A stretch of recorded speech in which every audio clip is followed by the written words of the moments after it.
India की तरह नहीं तो कम से कम उससे निचली सतह की ट्रेन चलाना शुरू कर दें यहाँ पे। पाकिस्तान के हालात आप किस तरफ जाते हुए देख रहे हैं? तबाही की तरफ। बहुत ही अफसोस आता है कि इंडिया इस तरीके से तरक्की में जा रहा है और हमारे पास सारी चीजें रहने के बाद हम सीखना चाहिए, अफसोस की क्या बात है, अगर वो कर रहे हैं तो यहाँ पे भी होना चाहिए। तो हिंदुस्तान बहुत है भी बड़ा, वो उसके हिसाब से अपने पाकिस्तान का लेवल उसके मुकाबले में नहीं है। अंग्रेजों के टाइम भी पटरी है यहाँ पे भी। बाद हमने अपनी तरफ से या जो भी हुक्मरान है, जो भी सिलसिला बना है, उसके बाद हमने कोई एक पटरी कहीं भी डाली हो, आप ये बता दें, हाइड्रोजन ट्रेन को बहुत दूर की बात है, उससे ऊपर की तरफ हम नहीं गए, कहीं एक जगह किसी पटरी की एक प्लेट तक नहीं लगा पाए। हेलो गाइस, मेरा नाम हसन खान है, आप देख रहे हैं कंपैरिजन टीवी। इंडिया ने फर्स्ट हाइड्रोजन एनर्जी से चलने वाली ट्रेन बनाई है। पाकिस्तानी पब्लिक का ओपिनियन लेंगे, बहुत ज़्यादा सरप्राइजिंग न्यूज़ है कि इंडिया ने फर्स्ट हाइड्रोजन एनर्जी पे चलने वाली ट्रेन बना दी है। और पाकिस्तान के अंदर इस टाइम पे जो रेलवे का निज़ाम है, आप देखें तो ब्रिटिश दौर का, अंग्रेज़ों के टाइम की इस टाइम पे पटरियाँ बिछी हुई हैं। अंग्रेज़ों के टाइम पे वो ठका ठका ठका ठका ठका वाली ट्रेनें यहाँ पे चल रही हैं और कोयलों वाली ट्रेनें चल रही हैं। इंडिया में हाइड्रोजन ट्रेन चली है, हाइड्रोजन एनर्जी से चलने वाली ट्रेन फर्स्ट इंडिया की ट्रेन बनी है। इंडिया के अंदर जो हाइड्रोजन ट्रेन बनी है, इस हवाले से क्या कहेंगे? और पाकिस्तान के रेलवे निज़ाम के साथ अगर उसे कंपेयर करें तो क्या फर्क आप समझते हैं? मैं तो आपसे बोला हूं ना कि पाकिस्तान ने तो अब तक का रेलवे ट्रैक ही नहीं बनाए, ब्रिटिश के लगे हुए, अंग्रेजों के बने हुए थे। इसके ही बने हुए भाई। तो क्या तरक्की करेंगे? इसको तो ब्रिटिश ने जो लगा के दिया, हम उसी पे चल रहे, कैसे होगी तरक्की? अब खला से तो लोग नहीं आएंगे ना भाई। और आपको पता है पाकिस्तान रेलवे जो है अरबों रुपए के खसारे में चल रही है, अरबों रुपए के, और प्राइवेट इसे कर रहे हैं। अभी ट्रेनें बिक रही हैं। आप मुझे ये बताएं कि पाकिस्तान का कौन सा इदारा है कि जो मकसद के जो आपको कमा के पाकिस्तान की जो गवर्नमेंट है वो कागज से पैसे लेती है ना हमसे, या हमें कुछ पैसा कोई खाने का चीज दे रही है, हमें गाय दे रही है या हमें वो राशन उठा के दे रही है, यार वो डॉक्यूमेंट्स कागज के साइन करके पैसे लेती है ना हमसे। जो रेवेन्यू लेती है वो कागज की लेती है, वो पैसे जाते कहाँ है भाई? मेरा सवाल ये है, वो पैसे जाते कहाँ है? गवर्नमेंट कमा के दे रही है, रेलवे से कमा के दे रही है, वो पैसे का नहीं पता है। रेलवे खसारा में जा रहे, कमा तो नहीं जा रहा, क्यों जा रहा है भाई? उसका ट्रेन का किराया अपना 10,500 रुपया है, उस खसारे में कैसे जा रहा है? और 24 घंटे में आप पहुंचा रहे हो यार। आप ये तो सोचो, जमाना कहाँ से कहाँ चले गया।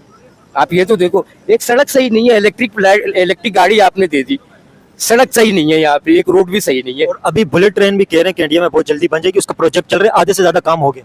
और काफी सारे मुझे कमेंट भी आ रहे थे इंडिया से कि आप बुलेट ट्रेन के ऊपर बनाए, तो मैं आपको कमेंट भी दिखाऊंगा, लेकिन ये इस टाइम पे कंपेयर कर रहे हैं। हमें बहुत ही अफसोस आता है कि इंडिया इस तरीके से तरक्की में जा रहा है और हमारे पास सारी चीजें रहने के बाद हम सीखना चाहिए, अफसोस की क्या बात है, अगर वो कर रहे हैं तो यहाँ पे भी होना चाहिए। इस बात पे कि हमारे पास सारी चीजें हैं, हमारे पास तेल भी है, हमारे पास प्लेटिन, हमारे पास सोना भी है, हमारे पास इंजीनियर्स भी है, हमारे पास साइंसदान भी है, हमारे पास अच्छे डॉक्टर भी है, हमारे पास अच्छे लोग भी है।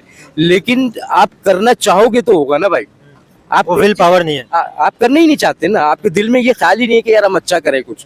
आप एक पानी नहीं दे सकते हो यार, जो सबसे मेन पावर है पानी। आप एक हम आरओ प्लांट का पानी पी रहे, तमाम लोगों का गुर्दा खराब हो रहा है ना। आप वो जब सही नहीं कर सकते, आप बोल रहे हो कि अब वो ट्रेन चलाएंगे हवा में चलता हुआ। एक बस आप नहीं चला पा रहे यहाँ पे, आप एक बस यहाँ पे लाल पीला ग्रीन इस्तेमाल कर रहे हो, उसमें एक ही बस चल रहा है। अबे भाई, इसमें तकरीबन 8-10 बस चलाओ, 8-10 सिस्टम लगाओ, एक बस नहीं चल रहा भाई। यहाँ से टावर जाने में अब भी जो है ना, मकसद के प्राइवेट अगर जाना हो तो 1.5 घंटा लगता है हमें। अंकल क्या समझते कि इंडिया और पाकिस्तान एक साथ आजाद हुए थे? इस टाइम पे इंडिया वर्ल्ड की फास्टिंग ग्रोइंग इकोनॉमी है। आपको पता है नवाज शरीफ, वो भी इंडियन इकोनॉमी की तारीफ करते हैं। नेशनल असेंबली में अभी पिछले दिनों स्पीच हुई थी, कोई भी पाकिस्तान की ऐसी पॉलिटिकल पार्टी नहीं है जिसने इंडिया की तारीफ नहीं की हो कि इंडिया इस टाइम पे इतनी तेजी से तरक्की कर रहा है। पीटीआई के एक हैं इस टाइम पे जो सरबराह हैं बैरिस्टर गौर, उन्होंने पता है क्या बात की है? इंडिया की एक स्टेट है उत्तर प्रदेश, उसकी जीडीपी भी पाकिस्तान से ज्यादा है। इस टाइम पे इतना तेजी से इंडिया ग्रो कर रहा है। दोनों कंट्री एक साथ आजाद हुए थे, एक तरफ इंडिया इतनी तेजी से तरक्की कर रहा है, पाकिस्तान के हालात आपके सामने ही है। तो इस नेश पे क्यों और ये क्या वजह है इस टाइम पे पाकिस्तान इतने तेजी से पीछे जा रहा है और इंडिया इतने तेजी से आगे जा रहा है? जो खास वजह है, हमारे पास ईमानदारी नहीं है भाई। तो इंडियन हुक्मरान ईमानदार है, मकसद के वो जिस हालात में भी हो आवाम को कुछ तो दे रही है, ठीक है ना। हम इकोनॉमी तौर पे जाहिर है पब्लिक के लिए कुछ कर रहे हैं तभी ग्रोथ हो रही है, ऐसा तो नहीं हो रही है। ठीक है ना। अब जो है जिसका जो काम है उसको करने दिया जाए, तो यहाँ करने नहीं दिया जाता। आप क्या समझते हैं इस टाइम पे इंडिया ने हाइड्रोजन एनर्जी से चलने वाली ट्रेन लॉन्च की है हरियाणा इंडिया के अंदर, इंडिया की फर्स्ट ट्रेन है ये। क्लीन एनर्जी उसे मतलब फ्यूल से नहीं चलती है, एनवायरनमेंट उससे क्लीन रहता है, कॉस्ट उसके अंदर बहुत ज्यादा कम आती है, शोर शराबा वो ट्रेन नहीं करती है, बिल्कुल कूल डाउन है वो ट्रेन। क्या कहेंगे इंडिया की फर्स्ट हाइड्रोजन ट्रेन चलने के हवाले से? और पाकिस्तान के अंदर इस टाइम पे अंग्रेजों के टाइम से चलने वाली और कोयले के ऊपर कोई ट्रेन चल रही है, कोई फ्यूल के ऊपर चल रही है, अगर कंपेयर करें दोनों का तो क्या कहेंगे इंडिया की ट्रेन के हवाले से? असल मसला देखिए, बात ये है कि इंडिया जैसा भी था, ये जो भी मामला थे उसके अपने खैर दीगर बात है, लेकिन उन्होंने एक सोच लेकर के उन्होंने इस तरक्की की तरफ चले ना। असल मतलब हमारे का सिलसिला ऐसा है कि कोई भी काम हो, जैसे ट्रेन के हवाले से आपने जो बात करी है, ट्रेन के हवाले से, ट्रेन का सिलसिला ऐसा है कि अभी जो हम पुरानी ट्रेनों के जो सिलसिला चल रहा है पूरे पाकिस्तान में या कराची में कहीं पे भी, उसको आप निजाम देखना चाहेंगे तो उस निजाम पुराने निजाम पे ही चल रहा है वो। अंग्रेजों के टाइम पे पटरी है यहाँ पे भी। बाद हमने अपनी तरफ से या जो भी हुक्मरान है, जो भी सिलसिला बना है, उसके बाद हमने कोई एक पटरी कहीं भी डाली हो, आप ये बता दें, हाइड्रोजन ट्रेन को बहुत दूर की बात है, उससे ऊपर की तरफ हम नहीं गए, कहीं एक जगह किसी पटरी की एक प्लेट तक नहीं लगा पाए हम कि चले, होता है ना, अब हम यहाँ सुनते हैं सिल्वर टाइम ट्रेन चलेगी तो फलाना चलेगा तो वो चलेगा पुराना। हालांकि इससे पहले जब यहाँ ट्रम वगैरह चलती थी कराची के अंदर एक सिलसिला था, लेकिन वक्त के साथ साथ उसको भी खत्म कर दिया 1960-70 की बात। हाँ, उसके साथ साथ उसको, हालांकि उस चीज को अगर कराची के अंदर हम कन्वे करते तो आप यकीन करें उसकी वजह से, हालांकि छोटी सी चीज है ये, आप जो बात करो तो खैर एक बहुत बड़ा मसला है, लेकिन एक छोटा सा मसला ये कि अगर हम इस चीज को चलाना शुरू कर देते हैं यहाँ पे आम पब्लिक के लिए, हमारी आबादी माशाल्लाह आपको पता कहाँ से कहाँ पहुंच गई है। पहले आबादी कम थी, लोगों के वो सिस्टम थोड़ा सा कम था, 8-8 10-10 बच्चे पैदा होने तो आबादी तो बढ़ेगी। अब लाजमी कोई काम नहीं रह गया लोगों को तो क्या करेंगे, आप खुद बताए ना। बच्चे ही पैदा बात किए ये है कि दीगर बात ये कि हम जो भी मामला है, जो हमारे लिए इसके अंदर हमें सेंसर होना पड़ेगा, सबसे बड़ी बात है सेंसिटिविटी लानी बहुत जरूरी है, ऊपर से लेके नीचे की सतह तक। एक हाई असेंबली में बैठे हुए जो लोग हैं, वहां से लेकर के एक यूनियन काउंसिल के जो लोग हैं, सब सेंसरी लेकर के आ जाएंगे अपने अंदर काम के अंदर। ज्यादा नहीं, 100% आप नहीं करें सेंसर तरीके से काम, अगर 50% भी आप सेंसर हो जाते हैं अपने काम से और अपने उससे मुखलिस हो जाते हैं, तो मेरा अपना ख्याल है कि माशाल्लाह से तरक्की की तरफ हमें कोई रोक नहीं सकता, लेकिन उसके लिए हमें जरूरी है कि हमें खुद अपने आप को वो करना पड़ेगा।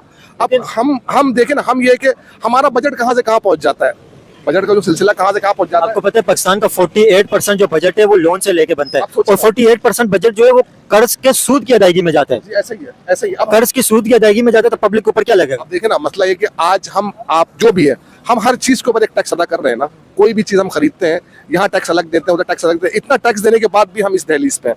अगर आप यही मिसाल किसी दूसरे मुल्क में देते हो, सेंसर तरीके से पब्लिक से जो टैक्स, हम तो कोई चीज खरीदने से पहले हमारा टैक्स आ जाता है। अगर हम कोई चीज ले रहे हैं उसमें सेल टैक्स लिखा हुआ है कि भाई ये जो ना इतने रुपए की चीज है और इतने रुपए आपको पे टैक्स है, तो हम तो कोई चीज खरीद रहे हैं उसी वक्त हम टैक्स दे रहे हैं, लेकिन हमारे साथ क्या हो रहा है कि टैक्स देने के बाद भी हम हर चीज से महरूम है, हर चीज से महरूम है।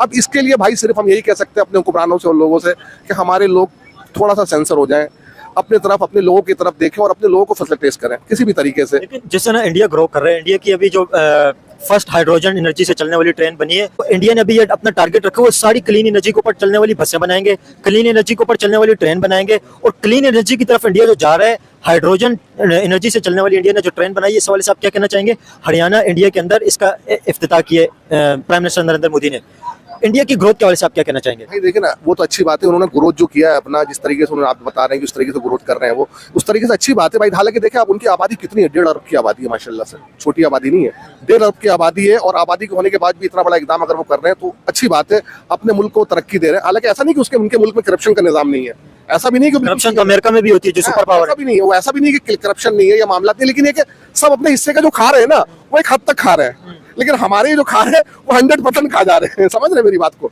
अब मतलब कि हमारी तो कोशिश, हमारी दुआ है कि भाई इंडिया की तरह नहीं तो कम से कम उससे निचली सतह की ट्रेन चलाना शुरू कर दें यहाँ पे। इंडिया में अभी हाइड्रोजन एनर्जी से चलने वाली ट्रेन बनी है, इंडिया की फर्स्ट हाइड्रोजन एनर्जी से चलने वाली ट्रेन, और जिस तेजी से इंडिया ग्रो कर रहे हैं, क्या कहेंगे इंडिया के हवाले से, एक इंडिया इतना तेजी से जो तरक्की कर रहा है?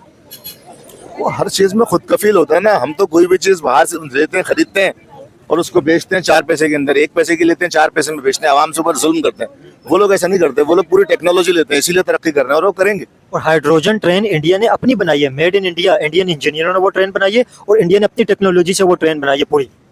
जाहिर सी बात है उसके अंदर मुसलमानों की कारकर्दगी है, मुसलमान उसके अंदर इंजीनियर है, ऐसा नहीं है कि वो सिर्फ हिंदू मुसलमान है या हिंदू हैं, लेकिन इंडियंस हैं, इंडियन है। जाहिर सी बात है, सारी क्रीम पहले इंडिया से ही आई थी पाकिस्तान में क्या था? बंजर तो था ये तो बंजर था, इसमें पत्थर पड़े हुए थे, ये क्या था? किसी को तमीज तहजीब तो थी नहीं, वहां से लोग आए तो डेवलप हुए ना ये।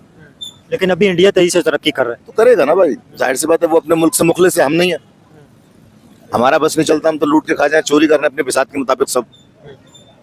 कोई नौकरी भी कर रहा है तो उसके अंदर भी चोरी कर रहा है, तो कर रहा है, तो जाहिर सी बात है यही हाल होगा इसका। आप क्या समझते हैं पाकिस्तान के जो हालात हैं इस स्टेज पे पहुंचे, इसके सबसे बड़ी वजह करप्शन है?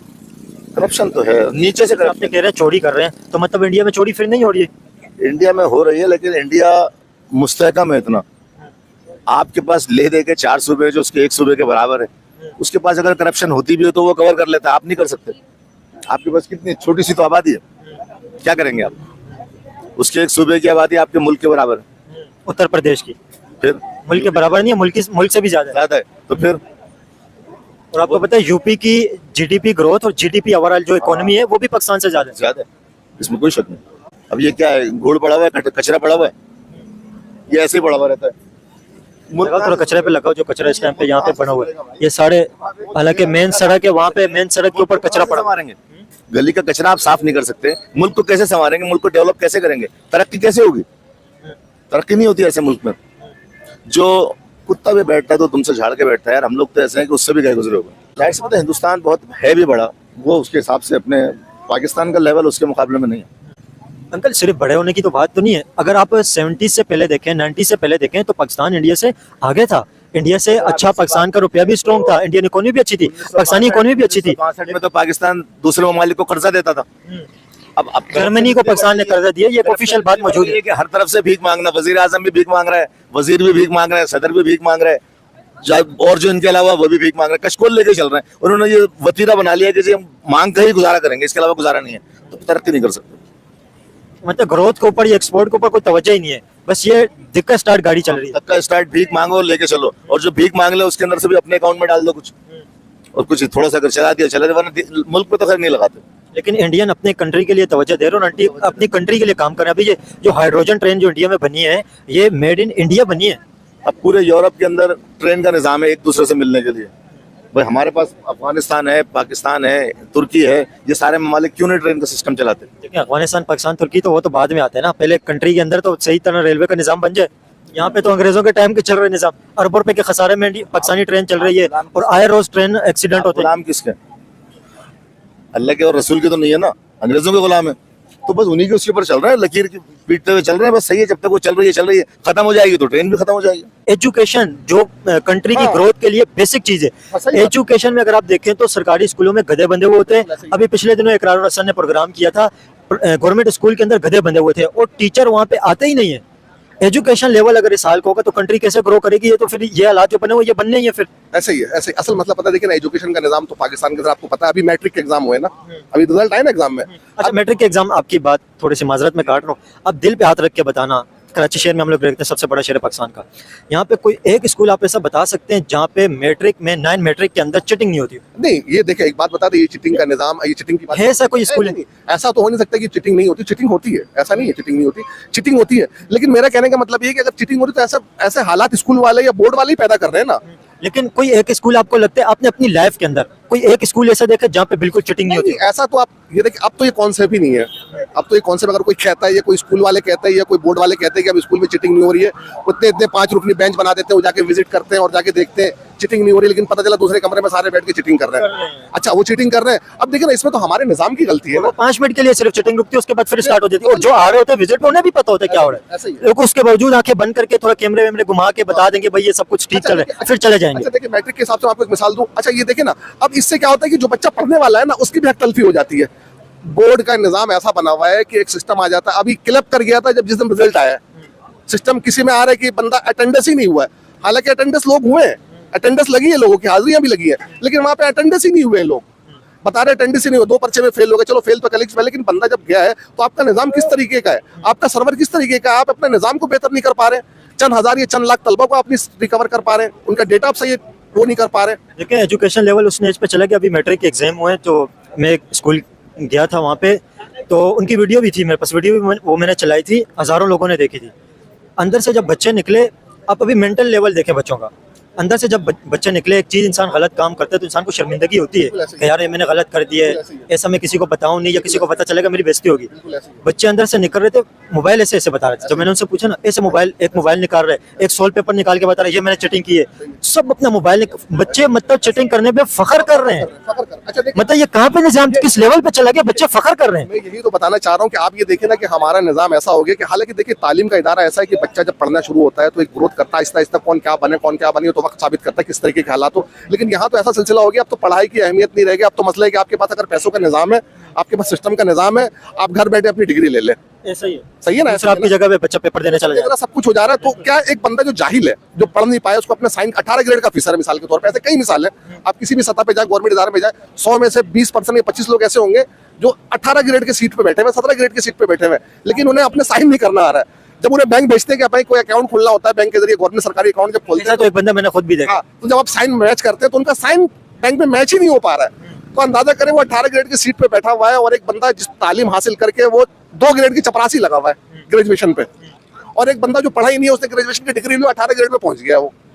तो लाजमी ये तो निज़ाम तालीम का ऐसा है कि तो समझ लो तालीम का निज़ाम शुरू से जब बंदा पढ़ता है और तालीम के निज़ाम में जब पढ़ने का आगे करता है तो उसका एक मुस्तकबिल का सवाल होता है। हम शुरू में मुस्तकबिल को ही दबा दे रहे हैं, हमारे नसों में इस तरीके से फैला दिया गया है कि जिस तरीके से करप्शन का निज़ाम, इस तरीके से नकल का निज़ाम फैला दिया गया, जानबूझ करके। मैं कराची की खासतौर पर बच्चों की कोई बेस ही नहीं है। बस वही अब देखे ना, अब माँ बाप ढूंढ रहे होते हैं कि हमारे बच्चों को नकल करा दो।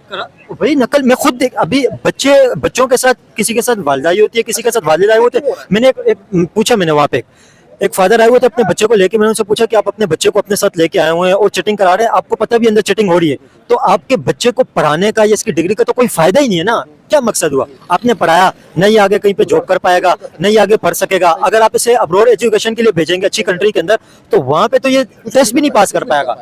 तो मतलब पढ़ाने का तो कोई मकसद नहीं, आप खुद आए। ये तो बड़ी अफसोस की बात है कि आपको अपने बच्चे के ऊपर मेहनत करनी चाहिए, ना कि आप चीटिंग करा रहे हो उसे। तो आगे से उन्होंने कहा कि निजाम ही ऐसा है, सब करने तो मेरा बच्चा नहीं करेगा क्या? इसमें भी उनकी गलती नहीं है। देखिए, सब अगर कर रहे हैं, एक बच्चा नहीं करेगा तो ये भी तो गलत है ना।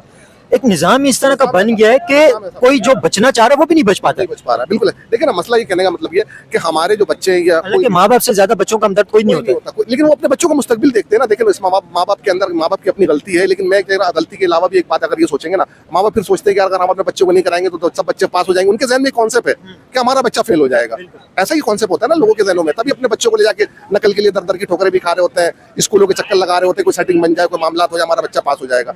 और आखिर में ये होता है कि जिसके पास पैसों का निजाम होता है उसके लिए तालीम और तरबियत कोई जरूरत ही नहीं है, उसका सारा सिस्टम खुद सीधा है। अब लाजमी पैसे दे करके जब पढ़ाई करके आगे ऊपर आ रहा है तो फिर करप्शन तो करेगा ना भाई, क्योंकि उसने शुरू से ये सब कुछ किया, सब कुछ देखा है। उसको देखो ना, उसको सिर्फ पैसे की जरूरत है। उसको पता है यार मेरे पीछे मेरे माँ बाप ने इतने पैसे खर्च करके मुझे ये डिग्री दिला दी, इतने पैसे खर्च करके मुझे ये डिग्री दिला दी है, तब इस पैसे को मैं रिकवर कैसे करूं।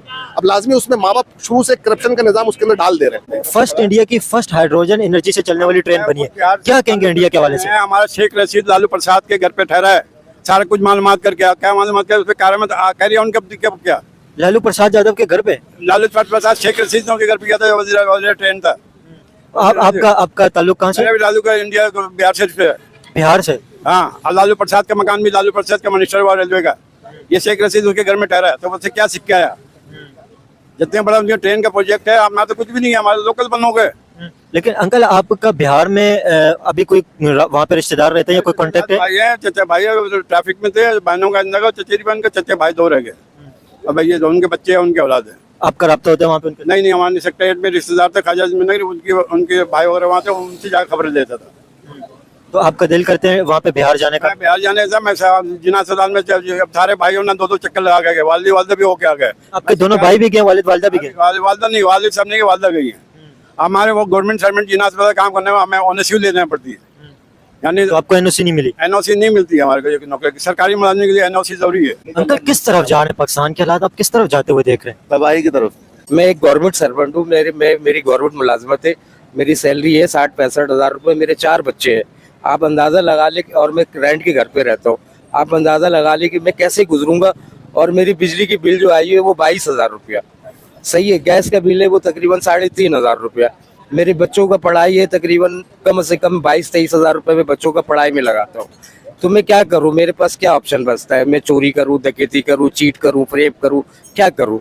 सबसे बेहतरीन काम ये है कि देखिए, हमें अफसोस इस बात की आती है कि जितने भी पढ़े लिखे लोग हैं, डॉक्टर से कभी भी गरीब लोगों के लिए निकले कि नहीं यार ये जो मनसियात बिक रहा है, ये जो लोग बस्ती में गुर्दे खराब हो रहे, कभी भी कोई डॉक्टर नहीं निकला। ज्यादा से यहाँ पे लोग कब्जा ग्रुप है, 25 दुकान मकान कब्जा किया हुआ है, 25 दुकान मकान यहाँ कब्जा होना ग्रुप ने, जिससे आपके 2 नंबर का चकला भी चल रही ऊपर। सुबह हम नाश्ता करते हैं। आज आपके इलाके में तो फिर आप इसे बंद करें ना? हमारे नवाब ग्रुप के साथ पूरा हाथ है। नहीं तो सारे इलाके वाले मिलके बंद करें, ये तो बच्चों को बहुत बुरा असर पड़ रहा है। रंजे तक जाते हैं, कहाँ से हमारे बड़े वो बोलते हैं, हम बोलते हैं। ऐसे KBR में चकला भी चल रहा है, 2 नंबर बोतलें भी बन रही है। जितने फ्रीज होटल में चले जाओ 2 नंबर बोतल आपको मिलेगी।